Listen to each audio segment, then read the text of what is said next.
ইসিএলে তোলাবাজির অভিযোগে গ্রেফতার তৃণমূল নেতা কাঞ্চন মিত্র। অন্ডালে ইসিএলে কয়লা বন্টন প্রক্রিয়ার তোলাবাজির অভিযোগে পুলিশের জালে তৃণমূল নেতা। গ্রেফতার করা হয়েছে অন্ডালের প্রাক্তন তৃণমূল ব্লক সভাপতি কাঞ্চন মিত্রকে। তার সাথে আরও একজনকে আটক করেছে পুলিশ। অভিযোগ, কয়লা বন্টনের নামে দীর্ঘদিন ধরে বেআইনি টাকা তোলা চলছিল।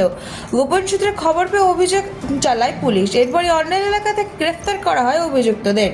ঘটনায় ব্যাপক চাঞ্চল্য ছড়িয়েছে রাজনৈতিক মহলে।